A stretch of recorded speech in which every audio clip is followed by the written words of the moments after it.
जो कथा भागवत में भगवान के विषय में बताया जाता है। मैंने कहा वे झूठ बोलते हैं। अगर कोई इंसान बीमार होता है तो कहां जाएगा बोलो? राम मंदिर जाओगे या अस्पताल जाओगे? कहते हैं गाय का गोबर खाने से कैंसर ठीक होता है, तो बताओ भक्तों, इलाज के लिए विदेश क्यों जाते हो? समझो जरा।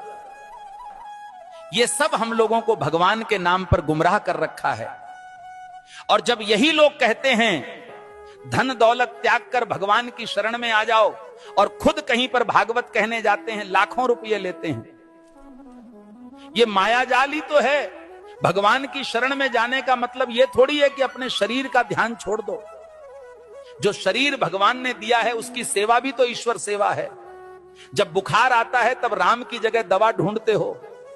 जब जीवन भर की परेशानी हो तब बाबा का झूठा गोबर इलाज क्यों बन जाता है?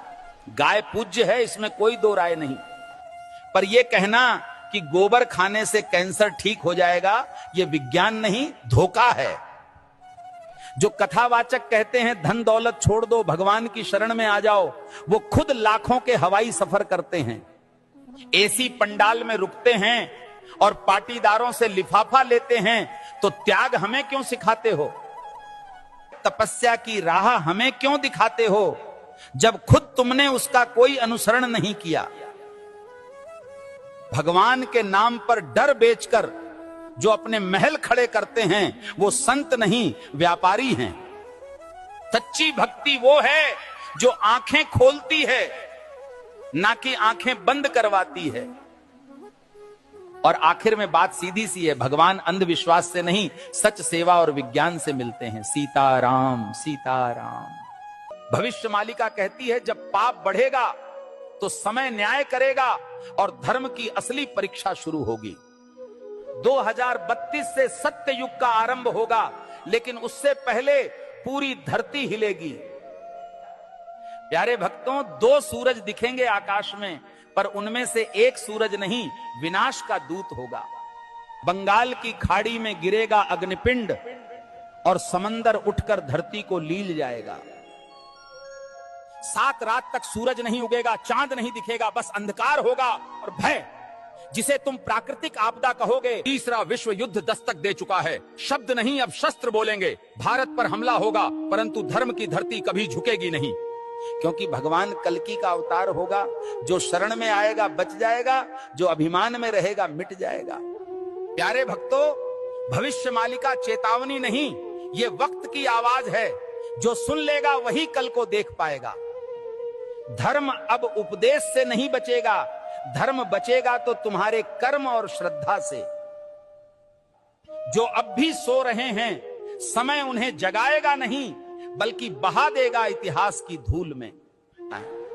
अब भी समय है भक्तों, या तो धर्म के साथ खड़े हो जाओ या अधर्म के साथ डूब जाओ।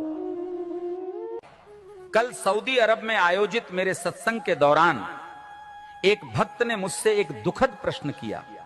भक्त ने प्रश्न किया, गुरुजी, क्या राखी बांधने से बड़ी बात यह नहीं कि हर औरत को बहन समझा जाए?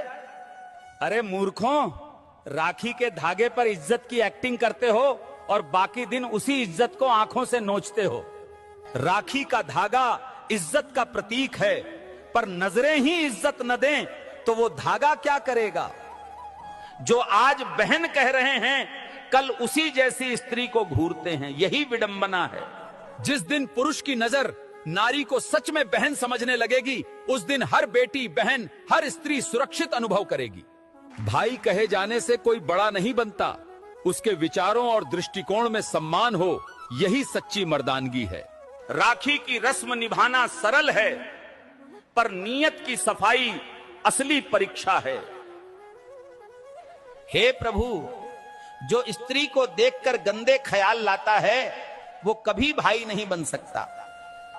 हर लड़की बहन जैसी लगे, ये सिर्फ कह देने से नहीं होता, जब तक मन से उसे बहन समझा न जाए। राखी कोई ताबीज नहीं है, ये चेतावनी है सोच को पवित्र करने की और नारी को नजर से नहीं सम्मान से देखने की।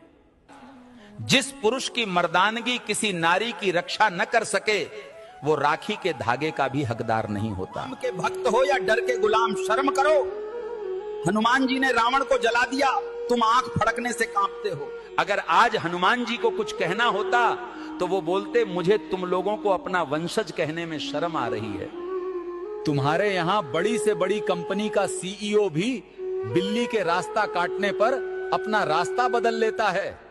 वो पूछते, अरे तुम सीईओ ही हो ना या चूहे हो? वो बोलते, अरे एक बिल्ली से डर गए, हमने तो रावण को घर में घुसकर मारा था। वो समझाते, तुम विश्वगुरु बनोगे कैसे? 150 करोड़ हो लेकिन सभी डरे हुए हो। वो बताते कि हमने तो सीने में तीर खाकर राक्षसों से लड़ाई की और तुम आंख फड़कते ही डर के बैठ जाते हो।